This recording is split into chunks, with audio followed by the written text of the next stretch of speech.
the first 9 months building the software and logging, building our team of data journalists and starting to log as much information as we can, even going back in time on streaming. Because first and foremost, as we noted, having that robust data archive is what can fuel our games, what helps us make predictions, what helps educate on why one horse rider, et cetera, is better or will perform better under the given circumstances, to get even more into the detail. But, on top of that, this concept of live data, live gaming, live broadcasting, this is where fans are really, solidified, and new people are attracted to the sport. So the more we can do to deliver live analytics, hopefully translate our, as you mentioned, Katie, working with us to help with the broadcasting, with the storytelling, and but hopefully if we can get more into graphics and other ways to serve new people and people who might want to learn more, this is what's going to make it interesting, and it's working in every other sport, truly. So that's what we kind of wanted to make possible. Welcome to the Practical Horseman podcast, featuring conversations with respected riders, industry leaders, and horse care experts. The show is co-hosted by Practical Horseman editors, and our goal is to inform, educate, and inspire. I'm Sandy Olenek, and this week's episode is with two horse tech businesswomen, Olympic show jumper Lucy Davis and show jumper Clementine Goutal. This was a really fun, informative, and forward-thinking conversation. In addition to Lucy's riding accomplishments, she is the founder of Preview, a new equine data collection and gaming company. Clementine is the company's director of strategy and partnerships. The idea of Preview, spelled Prixview,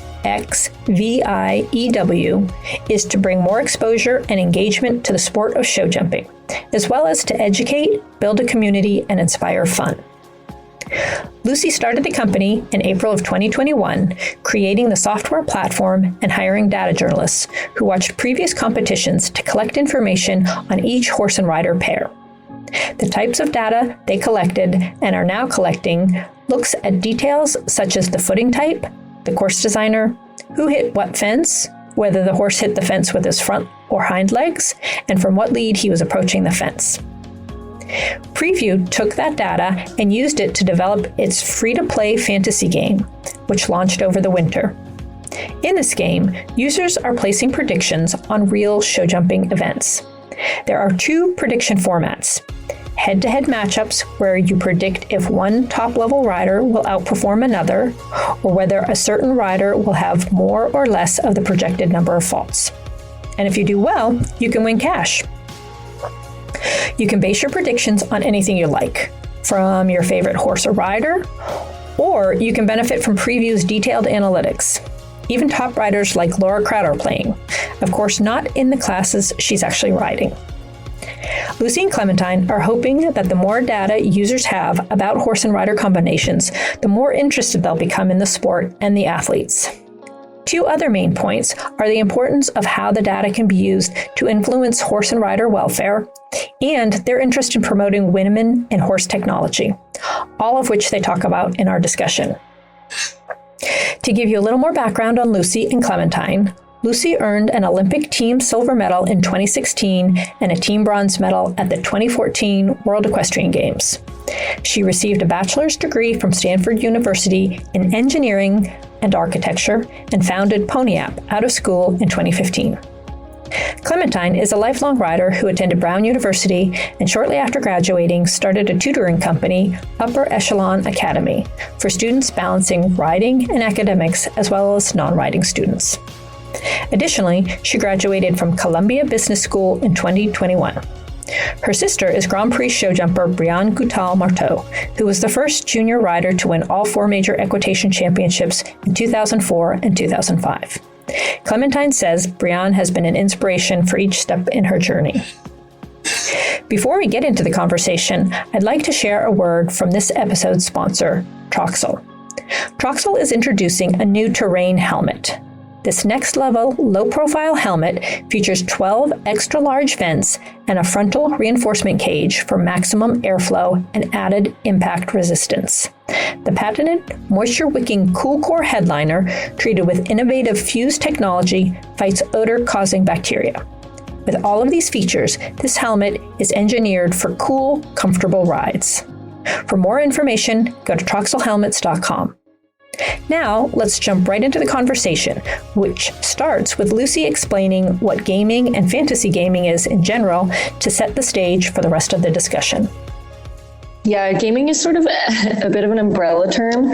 And when we say fantasy gaming, people aren't really sure if it's like unicorns and, video games running through the forest or what it is. But usually when, we start to talk about daily fantasy, that's really where kind of this term fantasy sports started, is with football and companies like DraftKings that, created these games through the league where you can, through the season where you can draft your team. You have, players, salary caps, all this stuff that's actually quite involved but also very community focused, mostly for men. And over time, because it doesn't fit really all sports, I would say, it does for team sports super well that have a defined season, but there are other sports like golf or tennis or, Formula One, and of course ours, where that, could work, but doesn't work as well. So this, a lot of now fantasy games, which is, another umbrella term, have kind of a lot of unique different formats. So ours are head-to-head matchups, one rider versus the other rider, or horse-rider combination. We do an over-under, which is on scores. And for our purposes, for football, it might be on yardage in the, in a game that a quarterback might, or I guess quarterbacks don't run. But anyways, it would be some sort of stat, shows how much I know about that. But, and for ours, it's on faults that, horses and riders might be having in a round. So we're trying to, I guess, take how fantasy sports has evolved over time to fit a lot of different sports and kind of cherry pick for what looks interesting, what might work for equestrian. And that's where we've started with our fantasy games. But the main clarification that I always have to kind of ensure is that this is not betting. Gaming is its own kind of world, and ours, especially now, being free to play, so free to enter with real cash prizes from sponsors, makes it really widely available in the US. And so, don't have to be concerned about that side of things, at least for now. Great. And Clementine, do you have anything to add to that? That was a great explanation. Yeah, that was really comprehensive. I think it's basically where users are placing predictions on real show jumping events. And I think that a lot of the time the word fantasy will kind of obfuscate what we're doing. And as Lucy said, people imagine either like a video game or some sort of like made up, horse and rider, which is like a compilation of a bunch of real ones. This is real. So it's before a real show jumping event. The users log on to the fantasy platform. They place predictions on what the outcome will be, whether rider A or B will outperform one another, or whether a certain rider will have more or less than the projected number of faults. And it gets the users to really engage with what's going on in the competition, and it gets them to feel much more invested in the outcome. That's really what we're trying to do. And, when a lot of the times, even I'm guilty of it. If I go to a horse show, I care about, like 3 of my friends that are in the class and maybe one really exceptional rider who's like come in from Europe, and then obviously my sister. And I think that's kind of a lot of pairs to really care about, what's actually going to happen. But there are 50, 60 others. And so by placing predictions on 10, 20, 30 matchups, I start to really care about 60 different riders. And that's kind of what the point is. Yeah. Yeah. And I like how you explain the fantasy, because it does throw me, because it's such sort of an ethereal word that you're then like, what does that mean? Yeah. I don't know the history of how that name started, but it is funny. Yeah. And I think actually, unfortunately, the word that explains it the most efficiently is when we explain that it's like betting, but it's not. But we just have to be so careful, because this is unequivocally legal. And beyond being free to play, there are a ton of different aspects that make it fantasy as opposed to betting.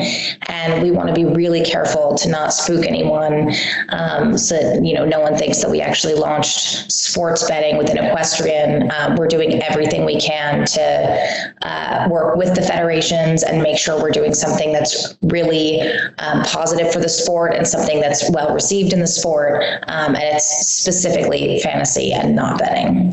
Yeah, and there's sort of layers. That's why I personally love fantasy, is there's sort of layers of games within the games. So basically how our specific games work are, you make your predictions. It's not one head-to-head matchup, as Clem said. It's maybe 10, 15, up to 20 matchups, depending on how many people there are in the class. And so you get to pick one in each of the matchups, and it's based on a point system. So you get a total amount of possible points, and the total amount of points that you end up with at the end of the class, according to how the real world competition goes, puts you in a pool with every other entrant, and you're ranked accordingly. And so there are actually prizes, and unlike betting, it's sort of win or lose. There are actually, payouts down to, in some cases, 40 people. And you can see who on there, people's usernames, some at this stage we can kind of recognize some people or not, or, and so that's another kind of community element, and why I think fantasy sports in general, like the stereotype is all these dudes at their office, doing their draft. My brother, for example, has a group, and they dedicate a night to the draft, and they're all have their computers around, drinking beer, like drafting their players. And so Horse Girls are a super strong community, but we wanted to kind of take that energy to the next level, and tie everyone together, and tie that also to the top sport, because it's in my opinion, having been to the top level of competition, there's so many more people out there that love horses that don't know the sport as well at that level. And this is, as Clem said, a really great way to learn more about athletes and horses through this game, which is actually really fun and something you can do, amongst friends and in a really low risk, potentially high reward way. So. Great. All of that is really interesting. And I want to get back on some of those points, but maybe before we do, can you walk us through? So if you're a new user and you go to your site, and I should back up that it's called Preview, Prixbiew. If you're a new user and you come to your site and you go to the fantasy game, I think that's on the top menu. You have to enter, like you said, username, password, and then I've done that so far. So it looks like, you have a list of shows that come up, and you can pick your shows. And then I guess, can you walk us through then what you'll be experiencing from that point on? Sure. Yeah. If you sign up, today's Tuesday. So if you sign up from Sunday night to basically Wednesday night, just be patient, because the games will come when the shows start. So most of our games run Thursday through basically end of day Sunday, and you'll be able to see those on the homepage during those days of the week. Essentially, you create your account, normal login process, other than we need to verify that you are 18 plus, and that you're in the US. We do have it internationally in some countries as well. Canada's fair, and most of Europe is fair game as well. And then basically you're free to start. You enter when a game, as soon as the start list for a class is posted, we're able to create a game off of that. And we're using, data that we're collecting on horses and riders in order to make these spreads. So if you have, McLean and Kent are, obvious examples. If you have, depending on which horse they're riding, since they're obviously pretty close, and, skill. So the point spread will kind of vary according to the conditions of the competition, according to which horse they're riding, and all these elements that make it technical. And you can see under each matchup, there's points attributed to each rider, and you can pick the less likely, the more points you'll get. So in other words, they're the favorite, or the underdog, sorry.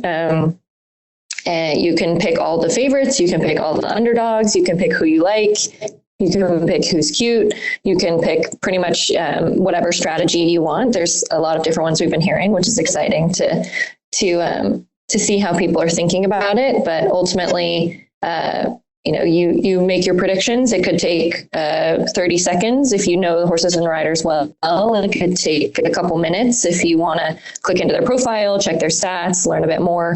But ultimately, it's really, a quick way if you're going to watch the class, or if you're at the show, or if you're just hanging at the barn or anywhere else and have 5 minutes. It's super easy to enter a game. And then once it's the class is completed, you'll get a notification that shows your result, and you can see where you rank and in the field, and really kind of dive into it that way. When you can see where you ranked, is that kind of a public thing too? You'd mentioned the community aspect of it. So is there something that says, person A is now, she's ranked like, I don't even know the terminology. Yeah. Higher, because she picked better, or not better, but, picked more closely as to the results. Yeah, we don't have a leaderboard to the extent where it says, Lucy finished last in this competition, but we do post the prize winners. So you can see their account names, between usually 25 and 40 entrants, depending on how big the prize pools are, which, we've posted prizes up to $2,500. And so that'll get, distributed sort of like in a show jumping competition, trickle down to the lower places. But we definitely, are open to suggestions. So as you guys play, and if there are more ways that I really want to see what the winners picked, or this or that, we're obviously trying to make it better and better. So we would love to hear from people who are playing. We're working on a leaderboard of sorts to show kind of like the standings of our players since the beginning. It was really fun to see that a friend of ours, Lacey Oken, just became the #1 most winningest player on our site. She surpassed $1,000 in winnings, and it just got us thinking that it's really fun to know if you're in the running, if you're in the top 10, how you stand respective to your friends and your peers. And even though we don't we will only be able to show what people's usernames are, 9 times out of 10 they're pretty easy to figure out kind of who's behind the name. It's either some variation of someone's name or nickname, or even their favorite horse. But we think that's another. Laura Kraut wins every game as well. As Elle Kraut, I'm like, Laura, this is embarrassing. You're truly an expert. Yeah, but she's playing. We've got a lot of the top riders playing, and we're careful to make sure that they're not playing when they're actually in the class. But they actually they're gaming a lot on other classes that are running all over the world. So they'll be at a show in Holland. But they'll place predictions on shows in Rome and in Traverse City and in, Socrates or wherever all the games are running. And so that's really fun. The feedback from top riders has been really positive in that, obviously they don't necessarily need to learn more about the horses and riders, but a lot of them have said that it actually makes them tune in to more competitions around the world each week than they normally would have, especially when they're already at one.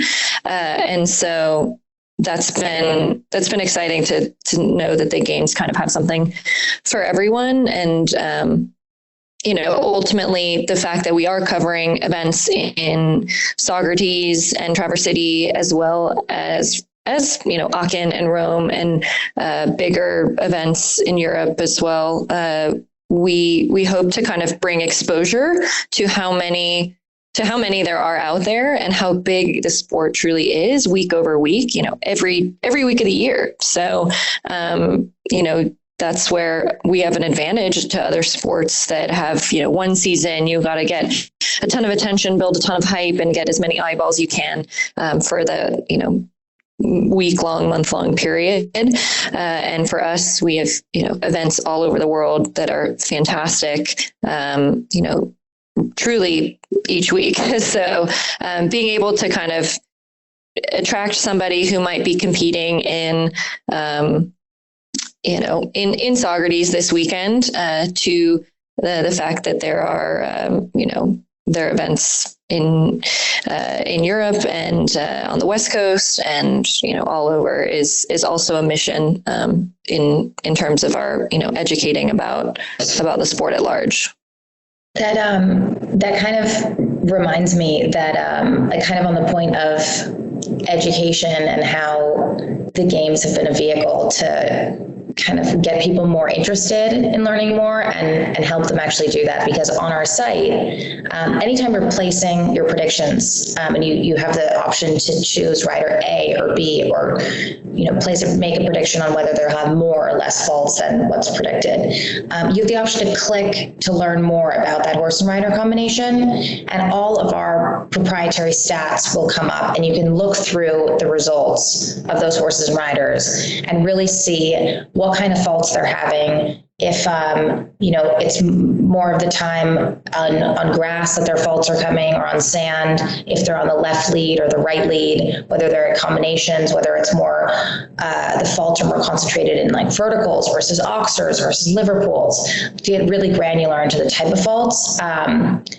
In addition to getting people to really research their picks, a point on this kind of education component is that the data journalists, what I've heard is that it's actually really improved their riding, because it's gotten them to be so attentive to detail and to pay such close attention to what these top horses and riders are doing, why these faults are happening, where they're coming about. And they've said that it's actually been really great for their own kind of education purpose. So I thought this was kind of a good time to plug that we are always looking for data journalists. So if you or your friends are passionate equestrians, love the sport, and want another way to kind of stay involved, reach out to us, because we're always looking to find more data loggers.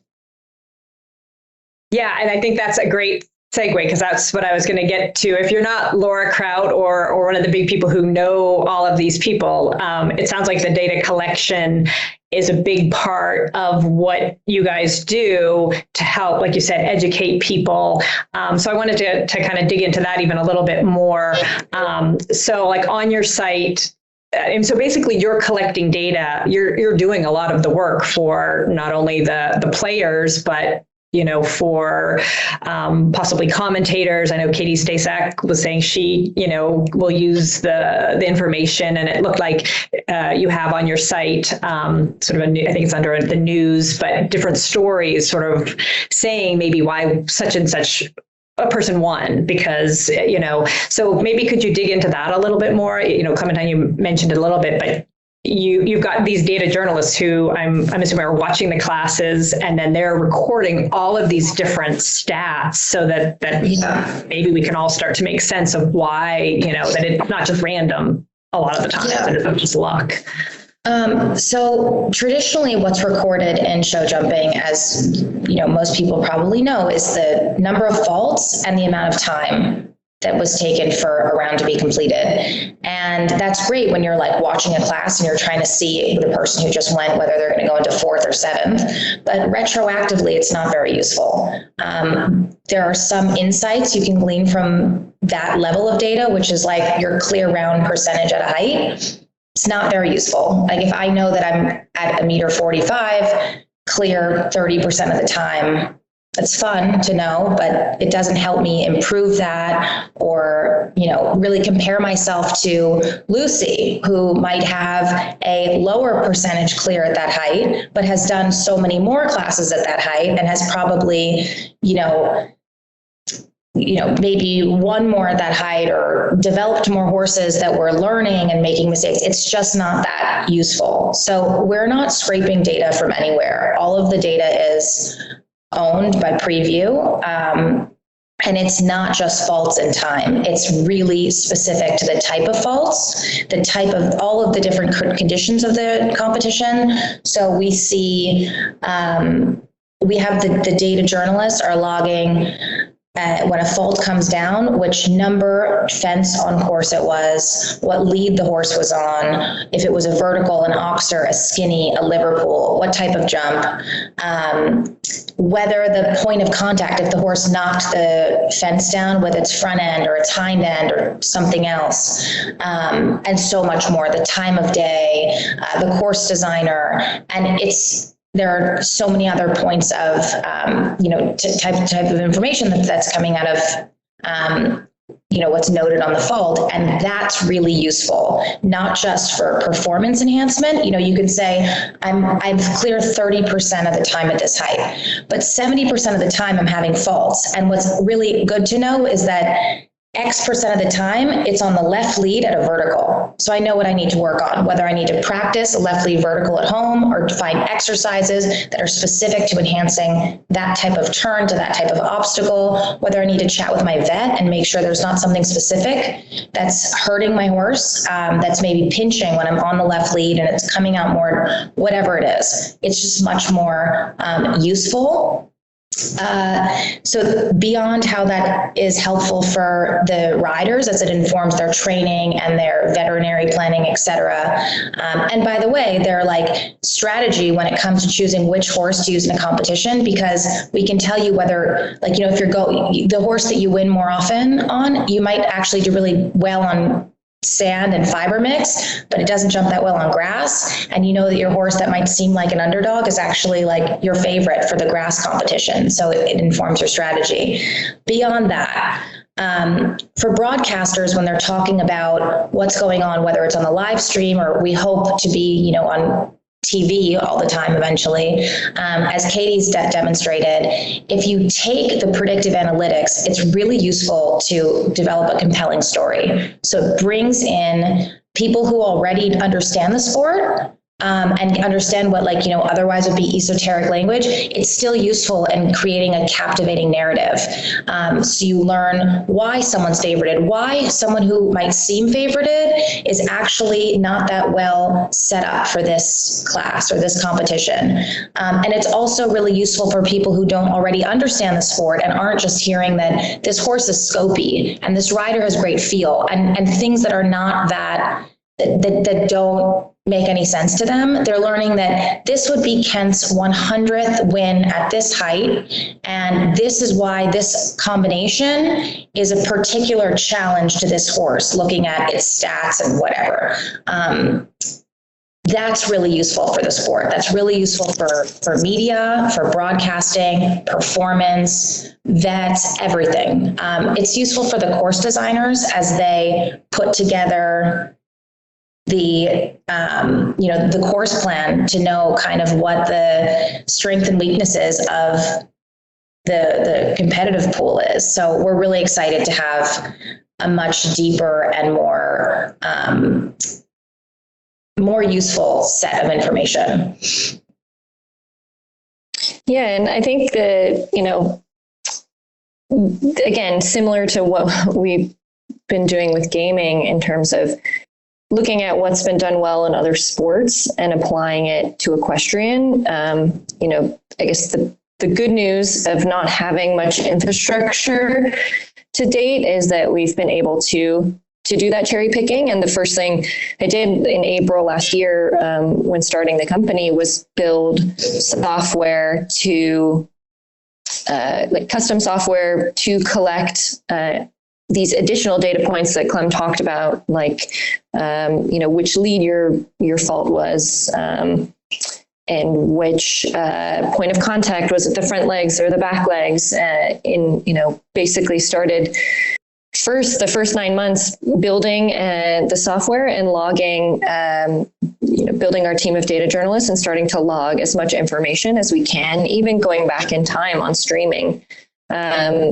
Because first and foremost, as we noted, having that robust data archive is what can fuel our games, what helps us make predictions, what helps educate on why one horse rider, et cetera, is better, or will perform better under the given circumstances, to get even more into the detail. But, on top of that, this concept of live data, live gaming, live broadcasting, this is where fans are really, solidified, and new people are attracted to the sport. So the more we can do to deliver live analytics, hopefully translate our, as you mentioned, Katie, working with us to help with the broadcasting, with the storytelling, and but hopefully if we can get more into graphics and other ways to serve new people and people who might want to learn more. This is what's going to make it interesting, and it's working in every other sport, truly.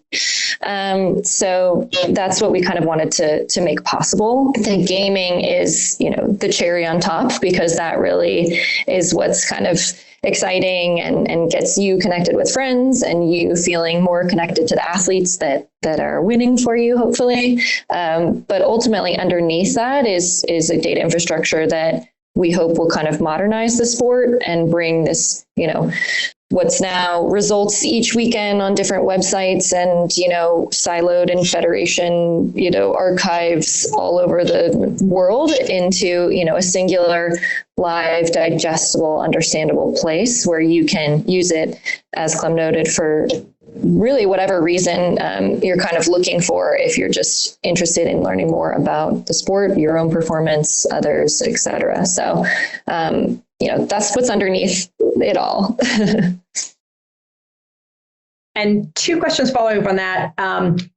The data collection, all of this information, you mentioned, the proprietary information. Are you distributing that on your site now, or how is that? Like, can players see it? Some of it, obviously, they can maybe in the bios of the riders, but like, how is it being disseminated now, and maybe your plans for the future?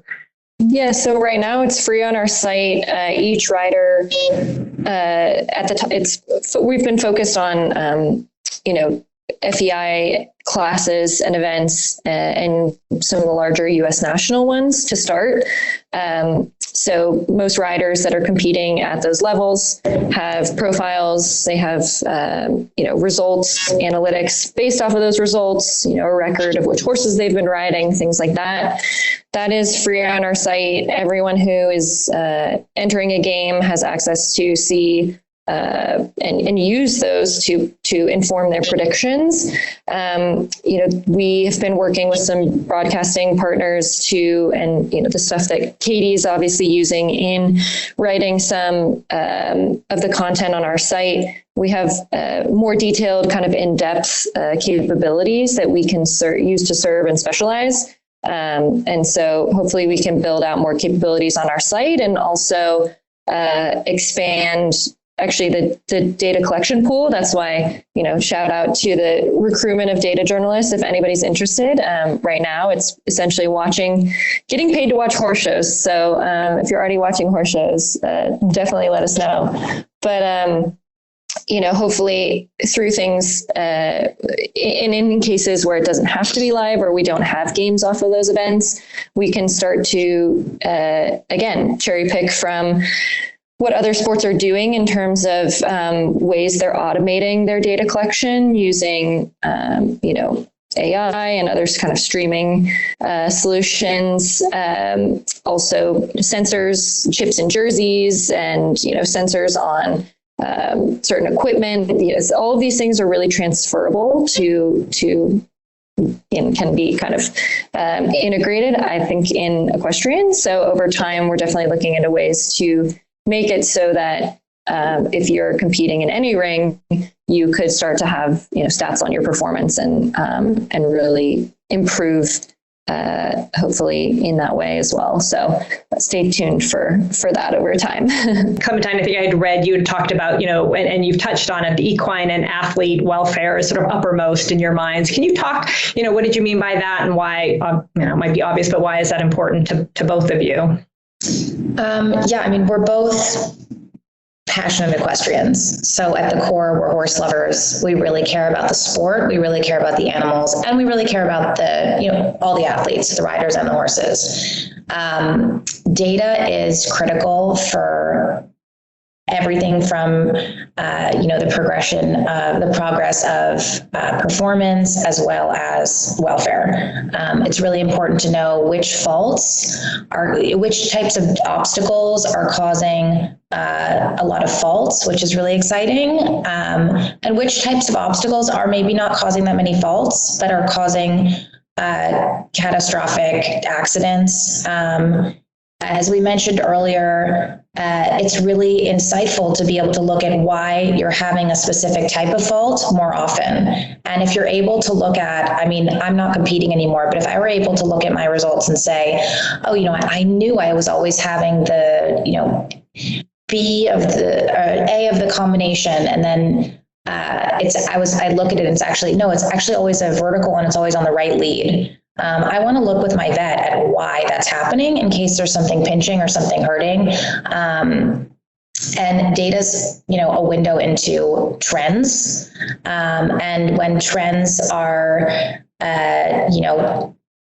analyzed, it makes it a lot easier to improve welfare, and basically data in general is going to create much more transparency. It's informative, and at the core, we both really care about, as I said, the athletes. So as that's an avenue to protecting horse welfare as well as rider welfare, that's just at the core of everything we do.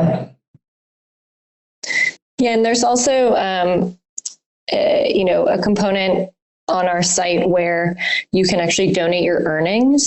So, of course, we're really focused on the top sport, and hopefully can directly work with more athletes over time to help analyze their performance, and where there might be holes or problems or, hopefully not too many injuries. But, I think one thing that our sport could improve upon is actually giving back in a larger way to horses and people who want to be involved with horses around the world. And both Clem and I have worked with a lot of really wonderful programs over the years who are doing just that, and giving back on a day-to-day with watching horses change people's lives as they have ours as well. And so we thought that, you're winning real cash on this, in these games. And, if you need it, you can cash it out. But also if you want, you can donate it to the Equus Foundation, which Clem is an ambassador for, and to Palomine Equestrian, which I work with in New York. And they're both wonderful programs, and we look forward to kind of adding more over time to that as well, just to kind of, as we said, we're here for the sport, and we really see this as a way to give back at every level. And so, the more engagement, the more involvement, the more awareness, and all sides is really what we're shooting for. I've also kind of read and that you've mentioned, that you're obviously two women in tech, which hopefully will become less and less unusual. But I guess I just wanted to ask, why is that important to you? We're actually two women in horse tech, which I'm hoping will become more of a thing. One of our engineers was was joking, and he kind of claimed that I'm engineering in horse tech, and I was kind of like, I'm going to steal that. I like that. So hopefully horse tech is a thing, and I agree. Hopefully women in tech in general will become less of a movement and more of a reality. But, I think both of us are passionate, fanatical horse people. We've competed and been fortunate to travel to many competitions and see the really true kind of bandwidth of the sport. And so it's been hard to get away from that and work in tech or business or in other areas. So bringing that to the sport we love and which we know well and we know can improve a lot and reach more people has been the most rewarding experience. And it makes us excited to work each day. And just like the horses, startup life doesn't really stop. So you kind of have to like what you're doing, I think, to be in tech and particularly in horse tech. Yeah. Women are underrepresented in sports in general. And the equestrian space is so interesting because it's the only co-ed sport in the Olympics. It's really an opportunity for women to showcase their value in a sport where we're, equal competitors with men, often, superior.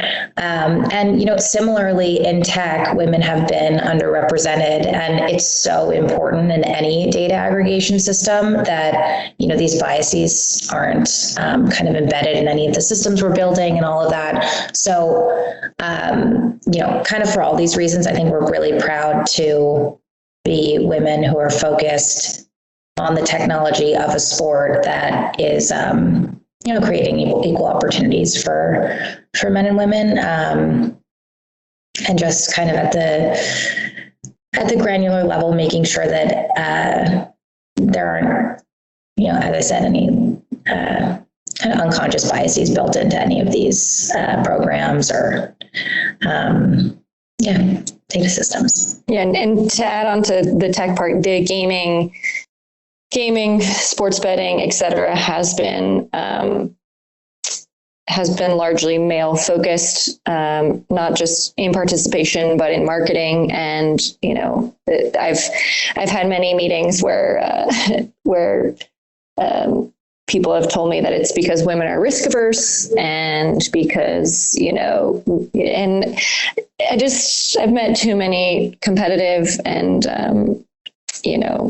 women who love gaming, who love competing, and it's just we couldn't kind of let that stand. So introducing a sport that actually we like in a format that feels a little friendlier, and to the things that we're going to be more interested in was another kind of boost of energy and inspiration on our end to, as Clem said, to make sure that these biases are not perpetuated as inevitably as it has, gaming and sports betting has entered, pretty much every sport and, really truly creating new sports because of interest, that it doesn't come to our sport in a way that is not, representative of kind of the core of what we're doing. And so that's why we wanted to be the first, and we're excited to be so, and look forward to hopefully more people joining, but understanding, who we are and what our sport is and what a horse girl really means. So. Yeah, and that's a great point. I mean, I think if you ever meet Laura, like you said, Laura Kraut, Margie Engel, Leslie Burr Howard, really, and Lucy yourself. Yeah, they're definitely not risk averse. Yeah, exactly. Like risk averse is not is not in the equation. So that's a really good point. Just real quick, I would love to chat with you guys about your background a little bit, kind of what in your past makes you have been able to even accomplish this, accomplish what you've accomplished so far. Lucy, maybe, obviously you're an Olympian, been to the World Championships, but can you maybe describe, I went to Stanford University, just kind of how all that came together to bring you to this point? Sure. I think I guess even before all that, I started riding because my grandpa was a jockey's agent on the racetrack. And so my mom grew up around horses. They've always been a part of our family in that way. And when I was little, my mom was riding as her outlet, as she said. And so, got into the horses in LA in that way, and through time and just a series of wonderful horses and wonderful opportunities, was able to get to the top sport level, and with a lot of help was able to also go to school at that time. And I think there is a kind of an emerging young rider group that was able to do school and to do horses. I felt like before, honestly, Brianne Goutal was an inspiration in that way, being able to juggle, go win every medal finals and then, keep riding, but also go to Brown. So, she was sort of a pioneer in that. And, a lot of, I think our top young riders were able to juggle both. So, it just really has opened doors for me in the kind of connections I made. 3 of our founding kind of engineers that helped build that data collection platform were from Stanford, and connections and friends that I made while there. And so, it's been able to give me the opportunity to actually take an idea, which I know so many people in this sport have, and actually act upon it. So feeling grateful for that as well. And when Clementine was graduating Columbia Business School, sort of started to fish around for what she might be doing next. And so, got to incorporate more talent and a whole new network of, engineers and, business-minded people that, equestrian may seem niche to people now, and we are the fanatical kind of group that are within it. But when you talk about women in sports, when you talk about, gaming and sports data and analytics, it's, we've been able to recruit a really strong team of people who see it as a exciting puzzle to bring, existing technology that's being refined at a high level in other sports to, a bit of a blank slate. And that sort of, that challenge, that puzzle has been inspiring for now non-horse people. And so, we've been able to craft a great early team because of that as well. And Clementine, do you want to just share kind of your story, a little bit of your story? Yeah, sure. So as Lucy mentioned, my sister, she was always just, my best friend, also like an inspiration for kind of each step along the way. I really probably started riding because I wanted to do what she was doing. And then, as we grew up, my parents, we were fortunate enough to not have to make the choice between riding or academics. And, my parents never gave us the window to even consider that was, within the realm of possibility, that we were going to, let school slip on the priority list and really focus on the horses. They were like, you guys are really lucky. And if you want to keep riding, it's because you're earning it.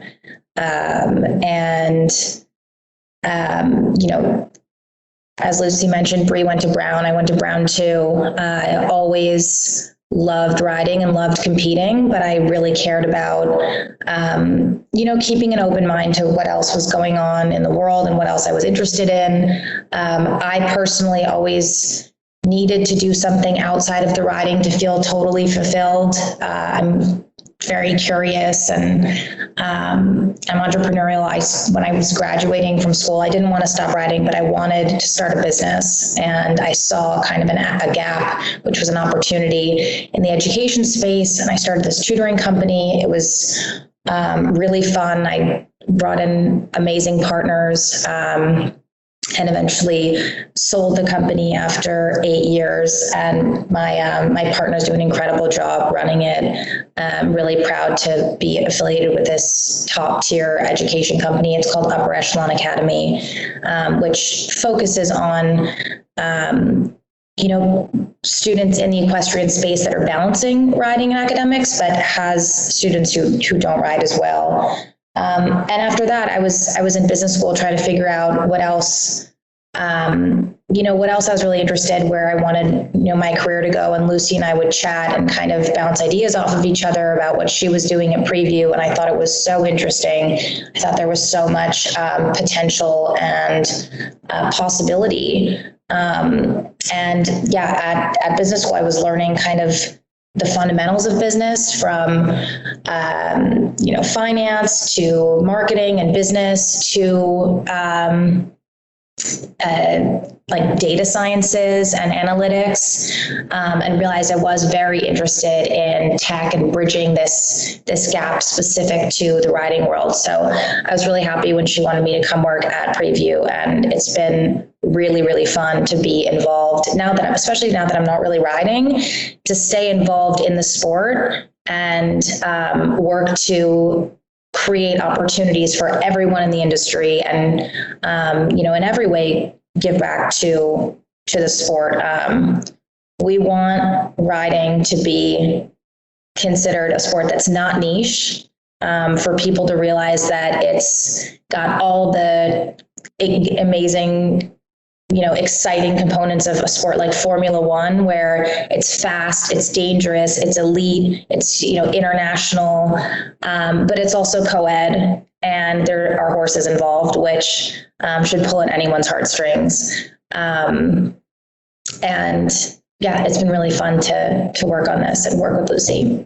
Great. Well, this has been a fascinating conversation. I've learned so much, and maybe just, we can wrap it up with maybe another plug. You again, you're looking for data journalists who can watch shows and enter, get into the nitty gritty of what's happening during rides and competitions.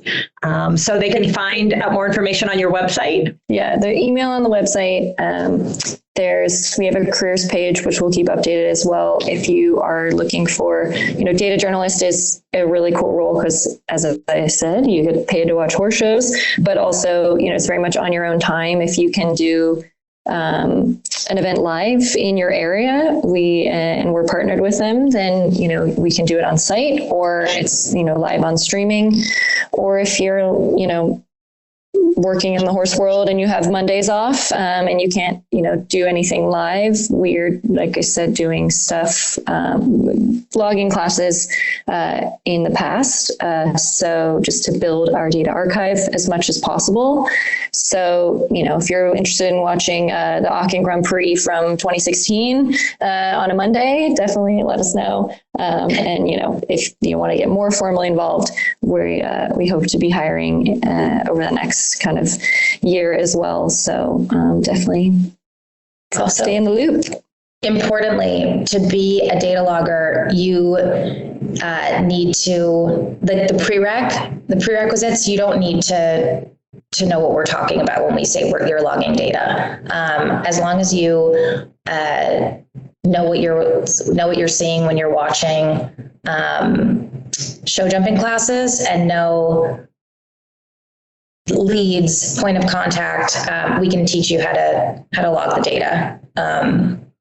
So it's really anyone who enjoys watching show jumping is a great candidate. So email us, go through the site, reach out to any of us. We're always looking for passionate horse people.